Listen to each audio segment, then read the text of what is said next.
Ladies and gentlemen, we have massive news to go over with you today that actually has futures open right now up over 1% on the S&P. Like, this is big news. Now, we'll see what comes out of it, but so far, so good. Now, if you guys do not know, I'm sure you do by now, markets are not open today. Okay? Happy Memorial Day weekend and Memorial Day. But we will be open for trading coming tomorrow. So here in this video, I will share with you all of the news that markets are reacting to today and how this could affect the week ahead. So first and foremost, Donald Trump last week called for a 50% tariff on EU goods to begin on June 1st, but has since delayed the rollout of the duties to July 9th. European stocks rebounded Monday morning, moving into positive territory after previously sinking on Friday in response to Trump's fresh tariff threats. Okay, so you got a bit of a delay here. This is kind of like Trump kind of used the China tariffs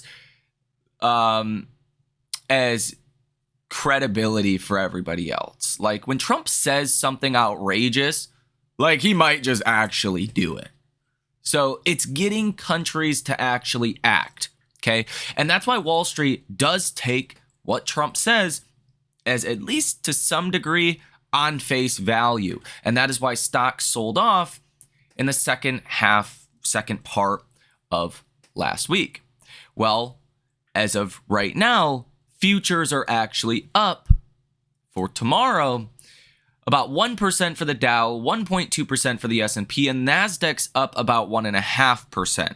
Okay, bond futures are not open at the time of recording this video, but so far so good.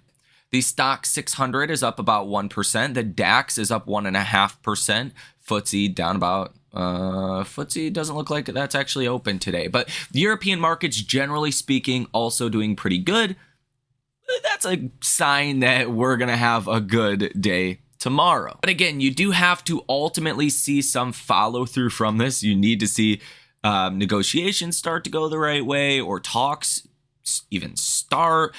Clearly, with the delay, there was obviously some kind of progress, and I think that is really what the markets are reacting to the most. Now, as I've said before here on this channel, I think a 20% rally into year end is coming. I know that sounds crazy, but the tails are always fatter than you think, okay? If that doesn't make sense to you, it's a bell curve, okay? The tails are the extreme outcomes. They're always fatter, or aka more likely than people think. That means a huge crash is actually more likely than most people think. A massive rally is more likely than most people think on any given year.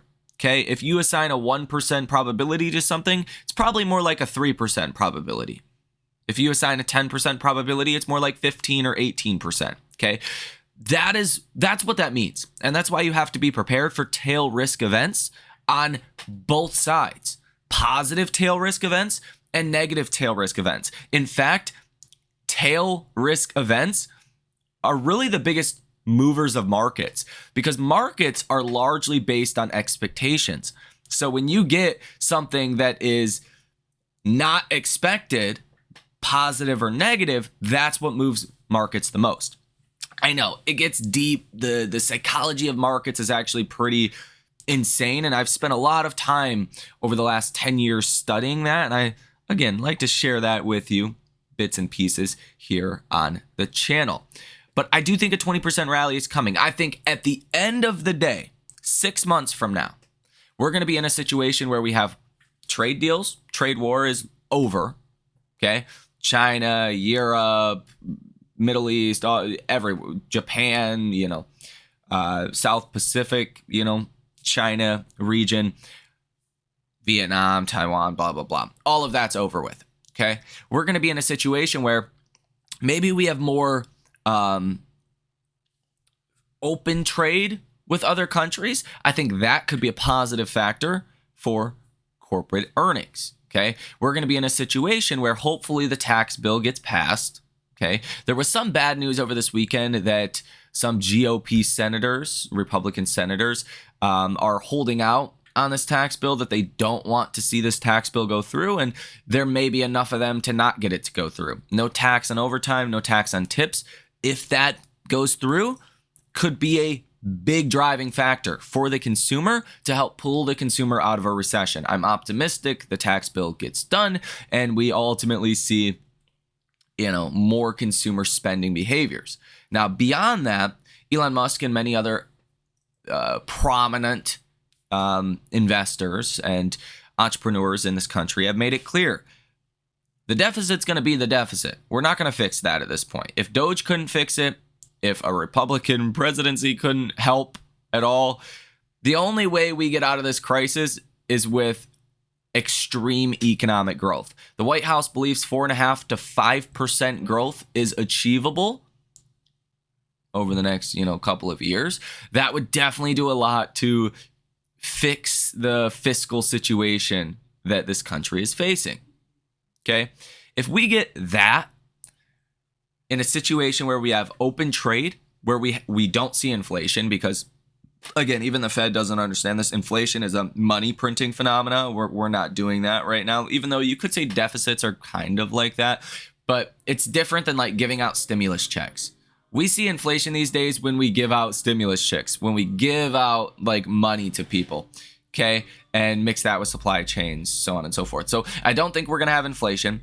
We're going to be really focusing on AI innovation and the future 6 months from now. We're going to have rate cuts. Again, trade war is going to be over. There's not a lot to dislike, in fact, about this market over the next 6 months. And really, Wall Street's underpositioned. So I think over the next couple of months, Wall Street's going to have to get a lot more exposed to the upside in this market as more of these things become obvious, okay?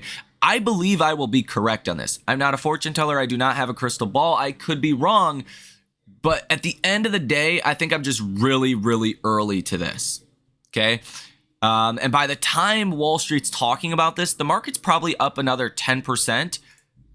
From here, probably at like 640 on the SPY. I would say probably by July we'll be there. Maybe, August-ish, somewhere around there. And then everyone's going to be talking about the things that I'm talking about here in this video. You just have a big heads up of this and do what you will with that information. Do not blindly listen to me or believe me, but at least try to keep an open mind towards these things. I think the S&P closes this year at 700.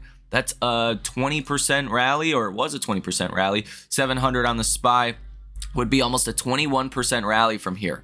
Sounds crazy, I know, but I think 700 this year is obtainable, and I think 800 plus next year is attainable as well on the headline SPY if we do see that 4+% GDP growth. I mean, imagine all of these things we're talking about with rate cuts and inflation's finally gone. Consumer can start to recover, free and open trade, more of it with other nations, okay? A focus on AI, innovation, and advancements as a society. I mean, why would you bet against that? Like the bears right now, I think are like, I don't want to say it like this, but smoking rocks. Like that's crazy. That like, where's the bear case? I just don't see it unless we have a dramatic weakening in the labor market, which companies are not firing people. They're not. That's not the first thing they're doing. Tariffs are not large enough to force that at this point. I think ultimately China falls to a 10% tariff, which is fine. Like, if you're Walmart, do you really want to raise prices on everybody, get Trump on your bad side, and have 50% of the population start to boycott you?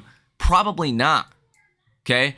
So, seems obvious to me. Again, I could be wrong. Now, also being reported, the U.S. demanded South Korea resolve trade imbalances in recent talks. The German economy minister says we must calm down and keep talking in tariffs now. And the German foreign minister will travel to the U.S. on May 27th to meet his counterpart, according to the ministry's spokesperson.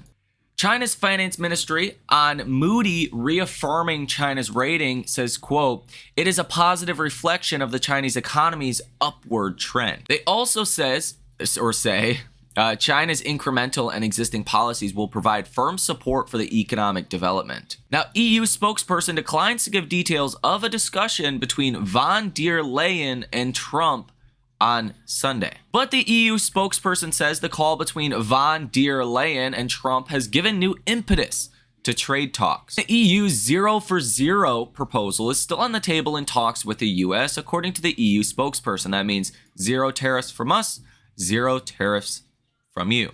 The German chancellor, though, says we need to prepare for any failure of EU trade talks with the US, as well as for any other scenario.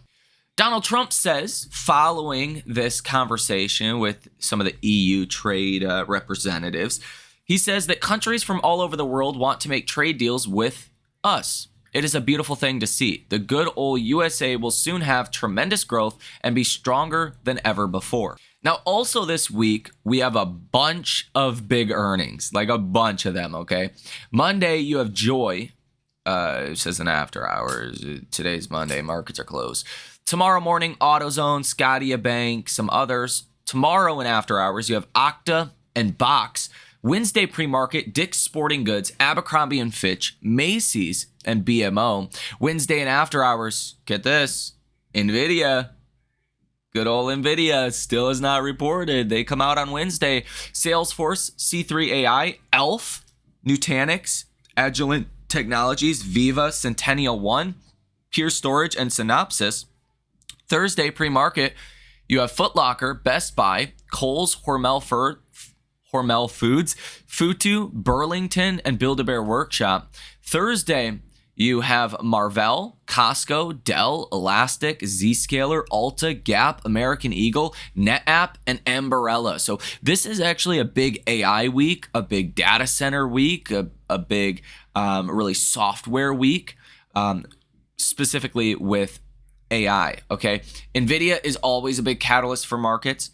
I think this time around, though, like we've gotten a lot of earnings out the way already. We've had a lot of companies like XAI, literally building the largest supercomputer in the world, reaffirming they're going to buy hundreds of thousands of chips from NVIDIA. Oracle also came out saying they're going to buy $40 billion of chips from Oracle. We've had all of your mega cap tech names reiterate their AI CapEx guidance. I don't think there's going to be a huge surpriser here. And if anything, it could just further reiterate like, hey, NVIDIA's here. They're doing good. Like there's not much to see. I don't expect a bad number. I don't expect a super good number either. Like, are we going to get a blowout? Well, NVIDIA they always blow out, but is it going to be like a $5-10 billion blowout? Probably not. But I think it's enough to move markets higher, okay? Especially with the commentary that NVIDIA provides. And again, they're going to say, hey, things are going great. As far as economic data coming out tomorrow, you have durable goods orders month over month. Now, here's the deal. What Wall Street wants to see right now, and what I think you need to see to get markets to go higher, is good economic data. So durable goods orders month over month will come out tomorrow morning at 8:30 in the morning. You're expecting a negative 7.9% number. That sounds scary, but last month was positive 7.5%. So anything that is less negative than 7.5% is actually positive from a month over month perspective. Okay, like if you come in at negative 6%, okay, that's actually really good because then you're still positive 1.5%. Okay, so that's how you kind of got to look at that, even though the numbers kind of look crazy. CB consumer confidence will also come out at 10 o'clock in the morning, and the Dallas Fed Manufacturing Index at 10:30 in the morning. A speech from Fed Williams at 8 p.m. On Thursday, you have the FOMC minutes. Doesn't tend to move markets all too much. That is at 2 p.m. It's backwards looking, so keep that in mind. Even though it does come up red here on the economic calendar, doesn't tend to move the markets much. Richmond Fed Manufacturing Index for May, manufacturing shipments and services revenues will be coming out. And then Dallas Fed Services index will also be coming out at about 10:30 in the morning on Wednesday. On Thursday, GDP growth rate quarter over quarter, second estimate for Q1, you're expecting a negative 0.3% number. So expecting that Q1 GDP print to continue to come in negative, which again, it's going to be negative for the final numbers. That's priced in, doesn't matter at this point. But if it does get revised up, and it's not as negative, that would definitely be good. Initial jobless claims expecting about 230,000. That tends to be a catalyst every week. If it moves, if it spikes, or if it falls a lot, then you tend to get a reaction in markets, but not if it comes in line with expectations. On Friday, let's see, we are going to get core PCE month over month expecting only positive 0.1%. So virtually no inflation. Personal income month over month expected at 0.3%. That would actually be a really good number. That's more in line with 2% inflation. Personal spending month over month expected at 0.2%. And honestly, you want that as high as possible, right? People spending money is a sign of, how good or bad the economy is doing.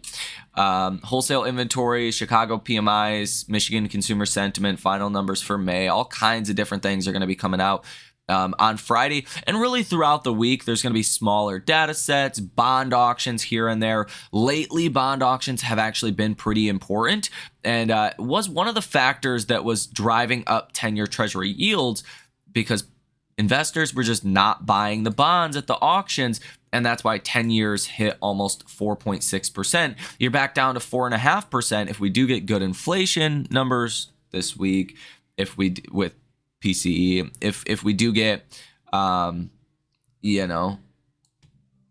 good economic data, I wouldn't be surprised if 10-year yields do fall below 4.5%. And I think that gives you a bit of a boost in markets.